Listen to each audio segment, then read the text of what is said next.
గుండు భీమన్న కథలు. నిజం లాంటి కళ. పొరుగుళ్ళో జమీందారు గారి బంధువుల ఇంటి ఒక అమ్మాయి మరణించింది. పరామర్శించటానికి జమీందారు గారి ఇంటిల్లిపాతి భీమన్నతో సహా బయలుదేరి వెళ్ళారు. శవం చుట్టూ చేరి అందరూ గొల్లున ఏడుస్తుంటే భీమన్నకు కూడా ఏడుపొచ్చింది.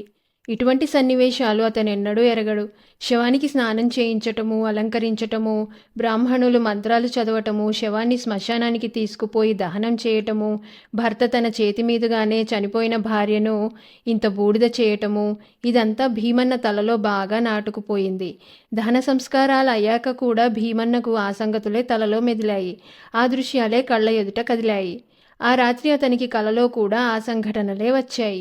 కానీ వ్యక్తులు మారారు. తన భార్య మహాలక్ష్మి చనిపోయిందట. అందరూ ఏడ్చారట. మహాలక్ష్మికి స్నానం చేయించి అలంకరించి శ్మశానానికి తీసుకుపోయారట. తాను నిప్పు పట్టుకొని మహాలక్ష్మి శవం వెంట నడిచాడట. శ్మశానంలో చితి పేర్చి మహాలక్ష్మిని దానిపైన పడుకోబెట్టారట. చితికి తానే నిప్పు పెట్టాడట. క్షణంలో మహాలక్ష్మి బూడిద అయిపోయిందంట. నిద్రలోనే భీమన్న పెద్ద పెట్టున ఎడవసాగాడు. పక్కనే పడుకుని నిద్రపోతున్న మహాలక్ష్మి లేచి అతన్ని తట్టి లేపి, ఎందుకలా మూలుగుతున్నారు అని అడిగింది. భీమన్న తన భార్య గొంతు విని ఉలిక్కిపడి లేచి మహాలక్ష్మిని చూసి కంగారు పడుతూ, నువ్వు చనిపోయావు, నేను నిన్ను దహనం చేశాను, నువ్వు దయ్యానివి అన్నాడు. మహాలక్ష్మి నవ్వి, మీకేదో పీడకల వచ్చి ఉంటుంది, నేను చావలేదు, ఇదిగో బతికే ఉన్నాను అన్నది. భీమన్నకు వచ్చిన కళ ఎంత స్ఫుటంగా ఉన్నదంటే అది అతని ప్రాణానికి నిజంగానే తోచింది. అందుచేత అతను తన భార్య మాటలు నమ్మలేక, కాదు నువ్వు దయ్యానివే అంటూ గది మూల వెళ్ళి కూర్చొని కళ్ళు గట్టిగా మూసుకున్నాడు. అతని అపోహ ఎలా తొలగించాలో మహాలక్ష్మికి అర్థం కాలేదు. తెలతెలవారుతుండగానే భీమన్న లేచి తన బట్టలు సర్దుకోనారంభించాడు. ఎక్కడికి ప్రయాణం అని మహాలక్ష్మి అడిగింది.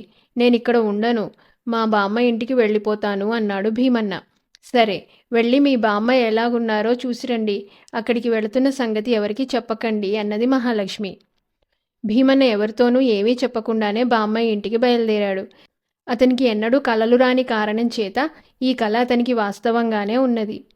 మర్నాడు జమీందారు గారింట్లో వాళ్ళు అల్లుడు గారు ఎక్కడా అని ప్రశ్నించుకుంటుంటే మహాలక్ష్మి, ఆయనకు రాత్రి ఏదో పాడుకల వచ్చిందంట, ఒక్కసారి వాళ్ల బామ్మను చూసి వస్తానని తెల్లారక ముందే బయలుదేరి వెళ్లారు అన్నది.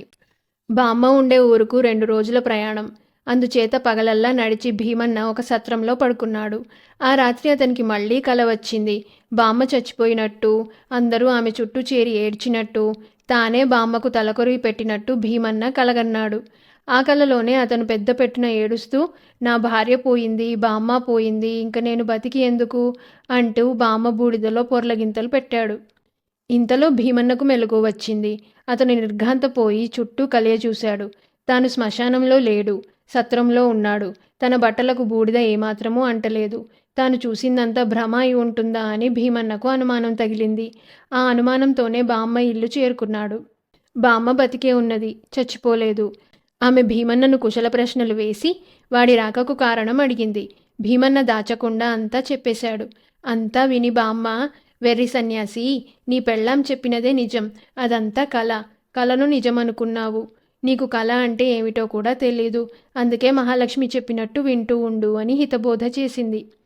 ఒక పూట బామ్మ చేతి వంట తిని భీమన్న అత్తవారింటికి తిరిగి వచ్చేశాడు. మరొక సంఘటన వచ్చే భాగంలో చూద్దాం.